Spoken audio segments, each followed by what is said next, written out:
दोस्तों आज के वीडियो में एक रियल इंसिडेंट बताने वाला हूँ ले ऑफ का। ये बंदा मेरे ही सर्किल में है और इसका 15 साल का एक्सपीरियंस है। एज ए सीनियर मैनेजर ये काम कर रहा था। वीडियो बनाने का मेरा मकसद सिर्फ इतना सा है कि आपसे मैं रियल इंसिडेंट शेयर करूँ आईटी इंडस्ट्री के बारे में जो चल रहे हैं अभी, जिससे आपको भी पता लगे करंट सिनारियो क्या चल रहा है।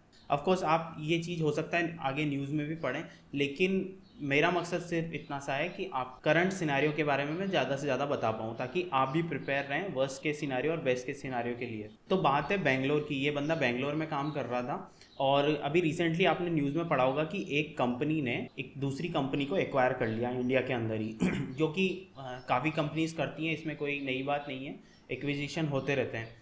तो एक कंपनी है, मैं उसका नाम नहीं बताऊंगा कि वो बंदा किस कंपनी में काम कर रहा था, लेकिन उस कंपनी का नाम डी से स्टार्ट होता है। और एक और बड़ी कंपनी है इंटरनेशनल, जिसने उस कंपनी को इंडिया के बिजनेस को पूरी तरह से एक्वायर कर लिया। जो इंटरनेशनल कंपनी है उसका नाम पी से स्टार्ट होता है। मैं ये भी आपको नहीं बताऊंगा और मैं उस बंदे का नाम भी आपको नहीं बताऊंगा। तो ये जो कंपनी है, एक्विजिशन के बाद क्या है, सारे एम्प्लॉयज़ जो इस इंडियन बेस्ड कंपनी में काम कर रहे थे उन सारे एम्प्लॉयज़ को एक मेल भेजती है।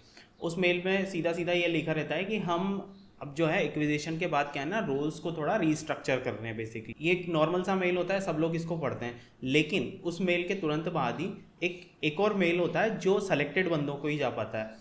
वो मेल होता है ले ऑफ्स के बारे में कि भाई हमको आपकी ज़रूरत नहीं है। बेसिकली उसमें यही लिखा होता है कि हमको आपकी आगे ज़रूरत नहीं है और इसीलिए हम आपको ले ऑफ कर रहे हैं या जॉब से निकाल रहे हैं। ऑब्वियसली थोड़ा अच्छे शब्दों में लिखा होती है ये चीज़। Basically we don't need you, ये होता है उनका सेकंड मेल। अब आप सोचो कि किसी बंदे के पास अगर ये मेल आए और उस बंदे काफ़ी सीनियर रोल है, मतलब वो एज में भी काफ़ी बड़ा है, उसके ऊपर हो सकता है कुछ लाइबिलिटीज़ भी हो।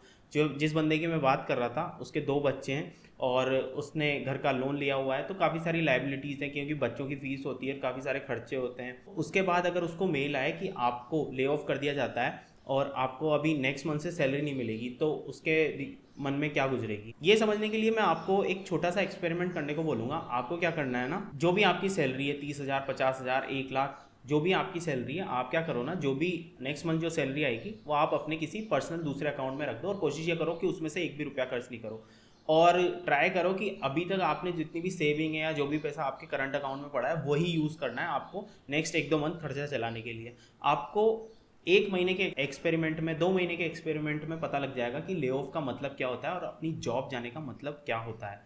तो आप समझिए कि उस बंदे के मन में क्या गुजरा होगा जब उसको पता लगा कि उसका रोल जो है वो कंपनी ने बंद कर दिया और उसके बाद उसको या तो दूसरी जॉब सर्च करनी पड़ेगी, लेकिन सर्च करने में और मिलने में भी टाइम लगता है। तो उसको क्या है, नेक्स्ट मंथ से कोई सैलरी नहीं मिलेगी।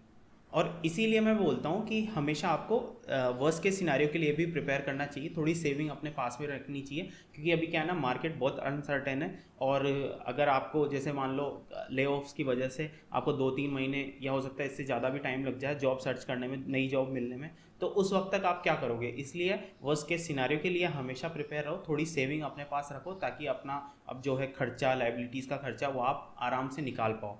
अब लकीली अगर हम हमारे इस बंदे की बात करें जिसको 15 साल से एक्सपीरियंस था, एज अ सीनियर मैनेजर वो बंदा काम कर रहा था। लकीली इसने अपनी जॉब में सेविंग वगैरह कर रखी थी, अपना एक घर खरीदा हुआ था। एक दूसरे घर का लोन ज़रूर चाह रहा था, लेकिन एक अपना वो जो पर्सनल घर जिसमें ये रह रहे थे उस वो इनका ही था। और अ, उसका कोई रेंट या उसकी कोई ईएमआई इनके पास नहीं जा रही थी, इनके पास से नहीं जा रही थी। तो इस केस में इनकी कुछ सेविंग्स भी थी। और जो जहाँ तक बात होती है लाइबिलिटीज़ की, ईएमआई और बच्चों की फ़ीस, ये अपना खर्चा वहाँ से निकाल सकते थे जब तक इनको कोई नई जॉब नहीं मिल जाती। साथ ही साथ इनका क्या ना, एक अच्छा खासा नेटवर्क भी था, क्योंकि ऑब्वियसली आप 15 साल से काम कर रहे हो, काफ़ी लोगों से आपकी बात होती है, काफ़ी लोग आपके अंडर में भी काम कर रहे होते हैं और काफ़ी लोग ऐसे होते हैं जिनके अंडर में आपने काम किया है, तो उनसे भी आपकी पहचान होती है। तो आपका एक अच्छा खासा नेटवर्क है और उस नेटवर्क की हेल्प से आपको कहीं ना कहीं दूसरी जॉब मिल भी सकती है।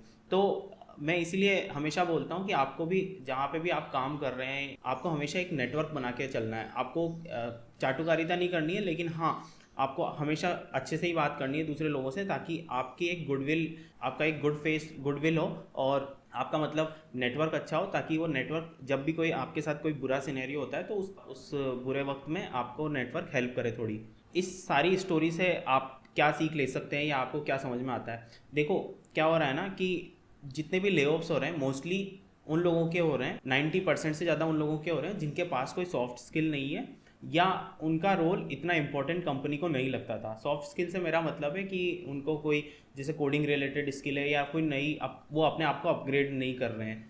अब अगर आप एज ए सॉफ्टवेयर इंजीनियर कहीं काम कर रहे हैं तो कोशिश ये करो कि हमेशा अपने आप को अपग्रेड करते रहो, जो लेटेस्ट टेक्नोलॉजी आ रही है उसको सीखते रहो। क्योंकि क्या होगा ना, जब से ये एआई आया है और जब से ले ऑफ चल रहे हैं, ले ऑफ मोस्टली उन लोगों के होते हैं जिनका काम स्टेगेंट होता है पूरा, उनका काम एक जैसा होता है। जैसे ये मेल लिखने का काम हो गया, या उनका काम इजीली एआई या तो रिप्लेस कर देगा या कंपनी उनके बदले कोई ऐसा रिसोर्स ले आएगी जो सस्ते में उनका काम कर दे। तो आपको क्या करना है ना, हमेशा कुछ ना कुछ सीखते रहना है, इंडस्ट्री के हिसाब से हमेशा खुद को अपग्रेड करते रहना है ताकि आप भी ये ले ऑफ से बच सकें। और ये सीखने का काम क्या है ना, किसी भी लेवल पे हो सकता है। ज़रूरी नहीं है कि आप बिल्कुल जूनियर है तभी आपको सीखना है। सीनियर मैनेजर, सीनियर किसी भी पोस्ट पे आप हो, आपको हमेशा कोई नई नई स्किल सीखते रहना है। इंडस्ट्री से रिलेवेंट रहने के लिए प्रोजेक्ट्स करते रहना है अपनी। साथ ही साथ आपको क्या करना है ना, जो भी आप स्किल सीख रहे हो, सीखना ही ज़रूरी नहीं है, सीखने के साथ साथ उसको रियल लाइफ में इम्प्लीमेंट भी करना है, अपने रियल प्रोजेक्ट में इम्प्लीमेंट भी करना है।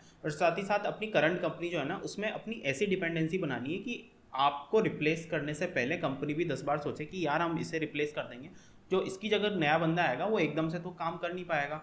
क्यों? इसलिए आपको हमेशा अपनी डिपेंडेंसी अपनी कंपनी में अच्छे लेवल पे बना के रखनी है। तो आई होप ये वीडियो और ये इंसिडेंट आपको समझ में आया होगा कि इससे आप क्या लर्निंग ले सकते हैं। और अगर आपको ये वीडियो अच्छा लगा या मेरे बाकी वीडियोस अच्छे लगे तो आप इस चैनल को सब्सक्राइब कर लें। इस पर मैं नए नए वीडियोस इंडस्ट्री से रिलेटेड लाता रहूँगा। Thank you so much.